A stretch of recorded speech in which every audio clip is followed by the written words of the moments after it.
into a valley, the Valley of the Dart, which originally lapped three sides of it. It was an excellent site for a town, the more so as in Saxon times the river was tidal up to this point, and quite easy to navigate. Totnes was founded by the Saxons, and the prosperity of the town always depended on its site, close to an important river crossing. There's been a bridge here at least since the 12th century. After about 1210 it was a stone bridge, but until 1692 it was less than 5 feet wide. The present bridge, a very fine one by Charles Fowler, was opened in 1828. That was the year in which he designed his most famous work, Covent Garden Market. Fowler was Devon born and bred, and it's very right and proper that he should have built his bridge in handsome Devonian limestone.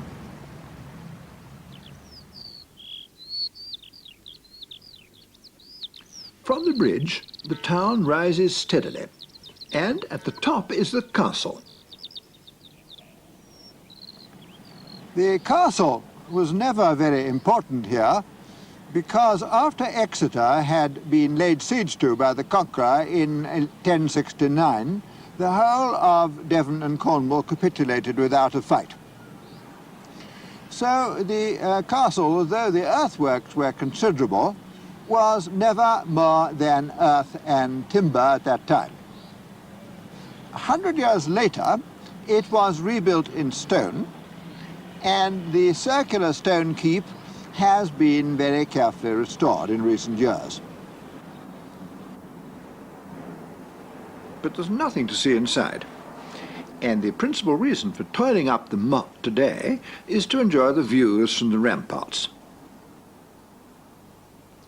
For centuries this prospect can't have changed much, with hedges and fields quite close to the town, showing how comparatively little it has expanded over the years, and the rolling hills of Dartmoor in the distance, yielding granite and other ancient rocks. Naturally enough, they used the local stone when they rebuilt the castle and its walls in the 12th century. Eons ago, the whole of this region was volcanic. And what really happened was that layers of volcanic ash deposited in water gradually became cemented into solid rocks. That's what this stone really is. Volcanic ash, or tuff, T-U-F-F, quarried on the southern outskirts of the town and also just across the river.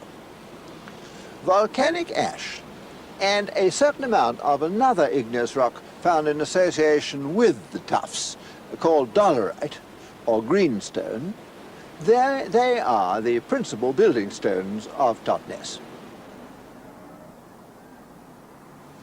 By far the most prominent building here is the church. But when, in the late 15th century, they came to build it, the local tuff wasn't considered good enough, and so they imported a nearby sandstone.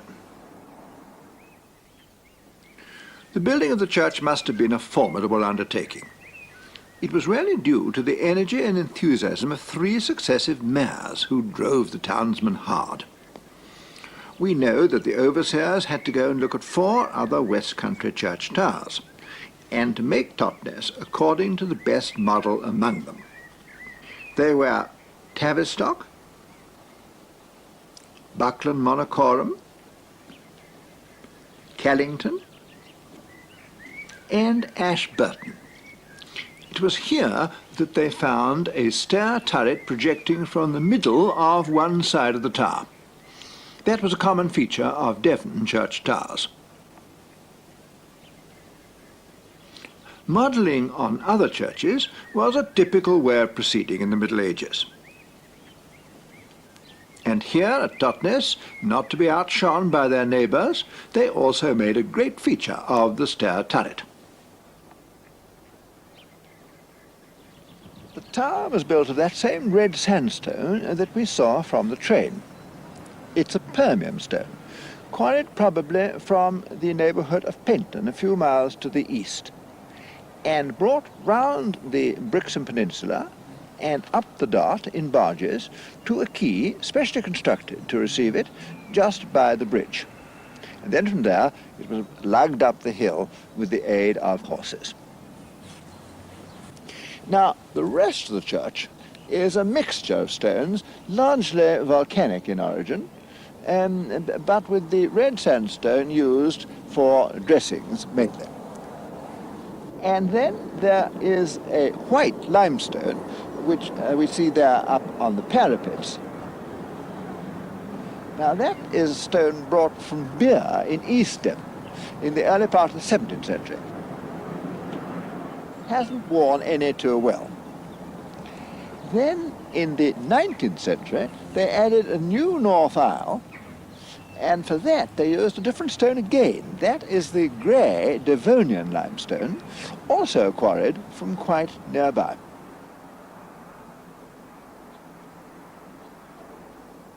The church and the castle were enclosed by walls, and only short sections were ever of stone, the local tuff again, as after the Norman conquest fortifications weren't needed here.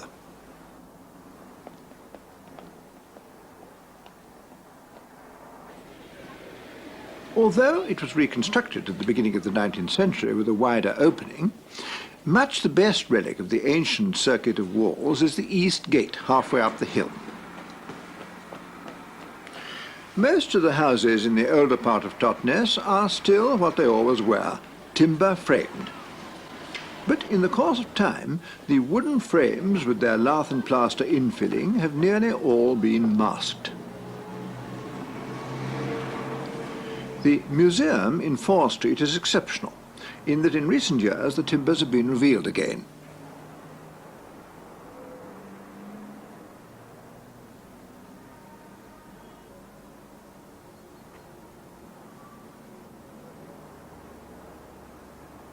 We're in one of the timber-framed houses now, and as at Tewkesbury, quite a number of these timber-framed houses retain their Elizabethan and early Jacobean plasterwork, and also their oak panelling.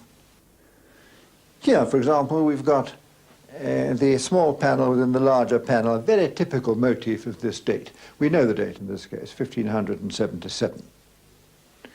And then there is a rather nice plaster ceiling, and also in this house friezes as well.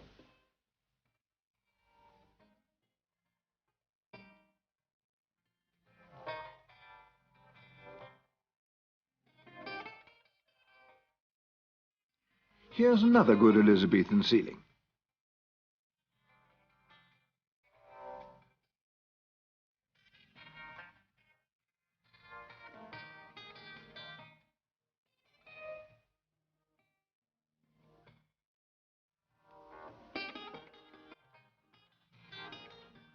For motifs like these, they would have used moulds. Wooden moulds pressed into the plaster while it was still wet. This one can also be dated to about the end of the 16th century. The ribs of an Elizabethan ceiling were always narrow. Under James I, they gradually grew broader.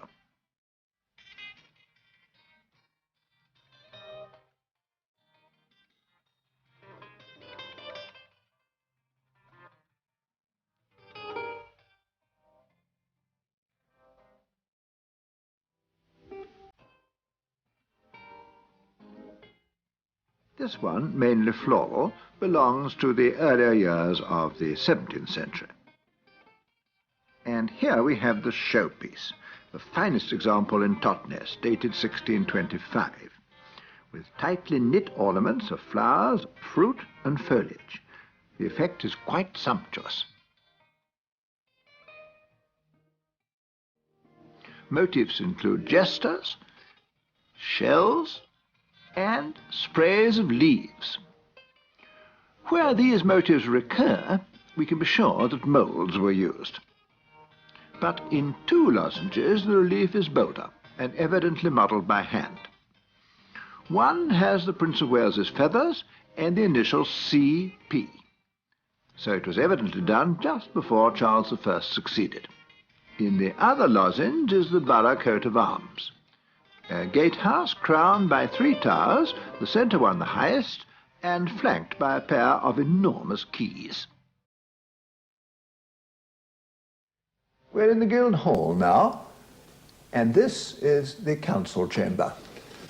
Above runs a rather jolly Jacobean frieze with prancing winged horses. A repeating pattern made, of course, with a single mould. The list of mayors of the borough of Totnes, nearly 600 of them, goes back to 1359, and here still sits the mayor today. But alas, Totnes is no longer a borough. It's now only a parish council. A victim, like all the other towns in this series, of the reorganization of local government that took place in 1974. What a wretched piece of legislation that was. It distorted time-honored boundaries, ignored history, invented new counties, grotesque creations like Avon and Humberside, and generally played havoc with civic powers and pride. In my work, I ignore them altogether. Bath, for me, is still in Somerset. Beverley and Hull still in the East Riding of Yorkshire. Fortunately, Devon still remains intact. This is the outside of the Guildhall, but originally it was built without its colonnade.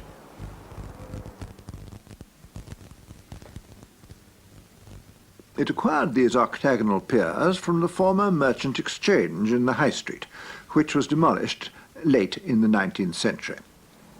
The piers are of Devon granite. On a nearby house, we find the special feature of Totnes, hung slates.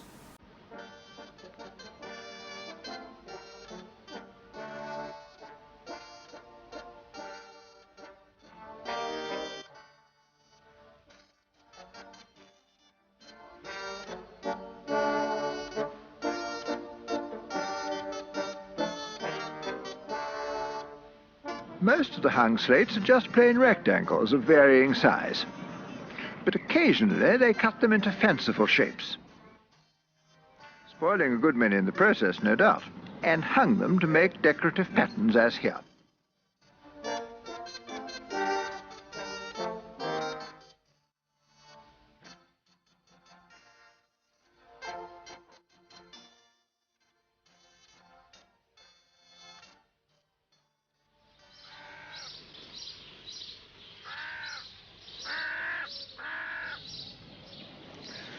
Now this is a tip from one of the old quarries which supplied Totnes with slate down to about the beginning of the present century.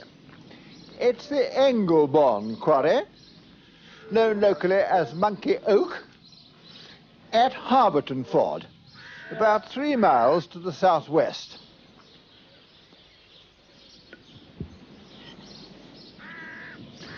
The rock is Middle Devonian slate of good quality, which splits easily and is suitable not only for vertical hanging, but also, of course, for roofs. And virtually the whole of Totnes is roofed with slate. Today, alas, the quarry is much overgrown. Given the right conditions, this slate could, of course, still be worked. It's a beautiful stone.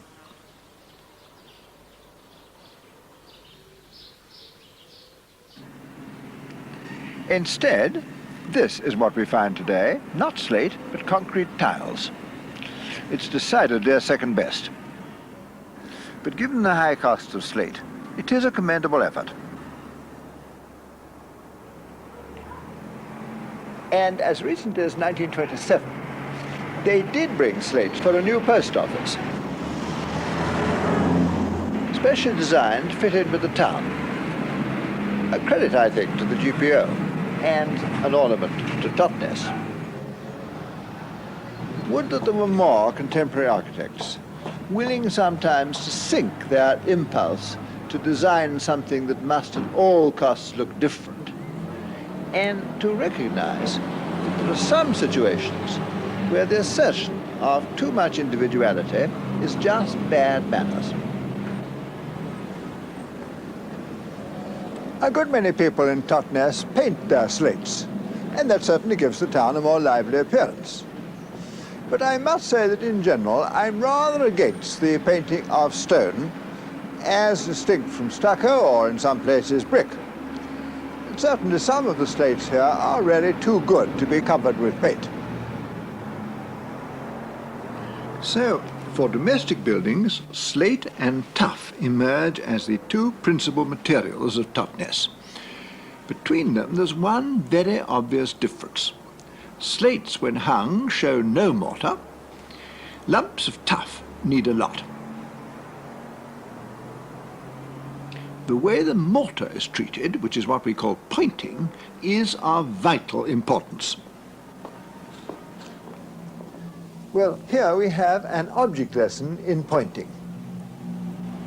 And I think many people may not realize how much a stone building can be made or marred by the quality of the pointing. These are two late Georgian houses built in the local tuff just opposite the tower of the church. This one, the mortar, exactly right. Light in tone, but not too light, subdued in fact, and unobtrusive. This one, on the other hand, a frightful botch. Far too much mortar, too light, splodged over the whole surface of the stone, so that the stone itself counts for nothing. The effect is lamentable. Totnes has always had a thriving commercial life. In Tudor times, principally because of its export trade, this was the richest town in Devon after Exeter. The most important products were woolen cloths and hides. The tanning of hides was carried on here as early as the 12th century. But there was also roofing slate, and in Tudor times, tin from Dartmoor, and butter, and meat, and fish. Under Elizabeth I, there was a profitable trade in pilchards, which was salted here and packed in barrels. And then much later came timber, which is still a trade that flourishes, and cider making. And all the time, Totnes was an important market town, both for live cattle and also for farm produce. In the 18th century, indeed, it said half the male population were farmers. The architecture of the early 18th century is enjoyable, but surprisingly unsophisticated. These two provide an amusing contrast. They date from about 1707. The right-hand one's decidedly folksy, isn't it?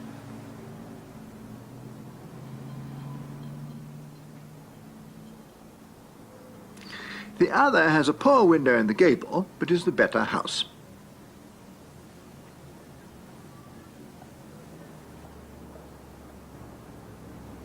Here's another front that dates from Queen Anne's reign.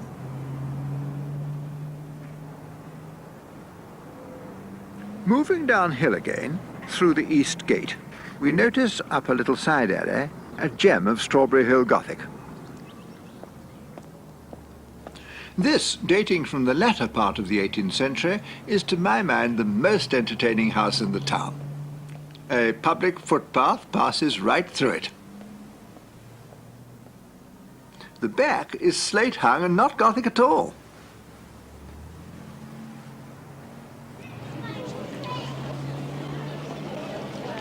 Well, here we see one of the most characteristic features of Totnes, the shopping arcades. They used to be known, a little comically perhaps, as the piazzas, but now they are generally called the butterwalks. There are many of these covered arcades on the continent of Europe. One thinks of Bologna, for example, and Padua, and Innsbruck, and there are lots in France. But in England, rather surprisingly perhaps in view of our climate, they are not common at all. Indeed, there is only one town that has more of them than Totnes, and that, of course, is Chester. And at Chester, the rows are rather different because they are upstairs. They're at first floor level. They go along above the ground floor shops. They go back right to the 13th century at Chester. Whereas here in Totnes, the earliest date from 1584. and most of them, as we see them at present, date from the 18th century. They were achieved by extending the upper floors of existing houses outwards and supporting their outer corners on piers or pillars, either of wood or granite. Although the covered arcade was welcome, people who did this liked it too because they got more accommodation, so they had to pay an annual charge for encroachment. At one time, stalls used to be set up under the arcades, but this of course didn't suit the shopkeepers and was presently prohibited. This house, behind, is timber framed and Tudor, but the street presents, thanks to the chance of encroachment, a handsome Georgian front. And it isn't difficult to recognize this one as a Georgianizing of an earlier timber-framed front.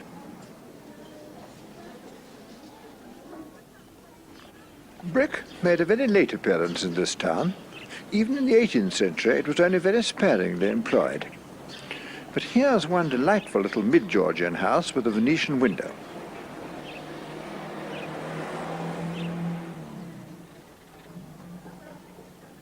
And here we face what should be the most imposing brick front in Totnes, the former King Edward VI Grammar School built in 1795. This is all rubble stone except the front. The porch is a delight, and there's another identical fanlight inside.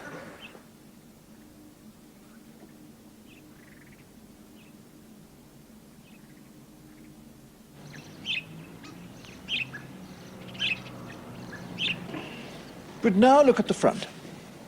This venerable mantle of ivy is obviously tended with care. But why, oh why, have it? Not only does it make nonsense of the architecture, but it is also extremely destructive.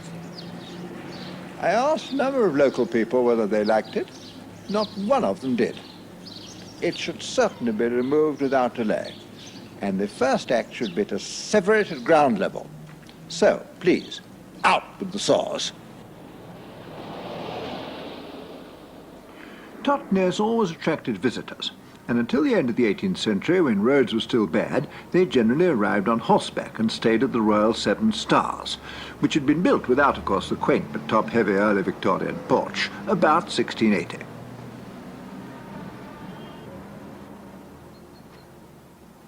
Soon after 1800, the roads were much improved, and then the coaches arrived.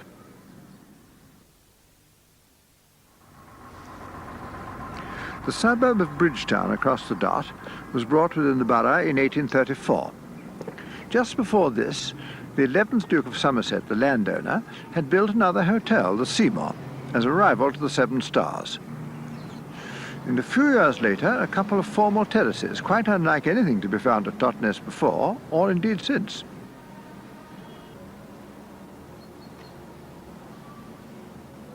About this time, other houses were refronted in a search for more architectural dignity and repose.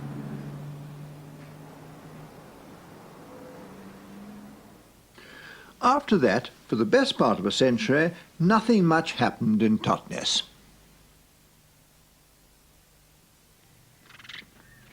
More recently, Totnes has prospered and new buildings have been required. There's a modestly scaled housing development close to the castle. Then here's a clever conversion into an elderly people's residence of an old cider warehouse in the local tough.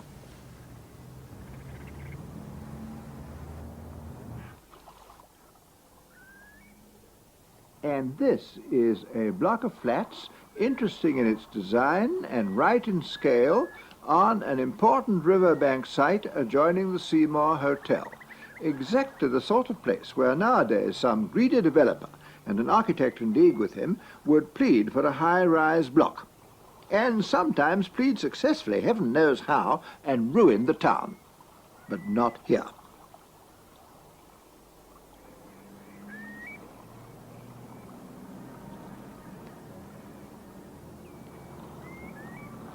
Modern Totnes is a lively place, quite remote from any notions of mummification. But in 1969, The whole of the old town, some 70 acres in all, was quite rightly designated under the Civic Amenities Act of 1967 as a conservation area. An admirable conservation study was prepared by the Devon County Council, working in collaboration with the town. A modest but badly needed scheme for pedestrianisation is, I believe, now under consideration. I wouldn't claim that Totnes is quite one of the most beautiful of our small towns, but it is one of the most distinctive, and the preservation of that individuality is vital.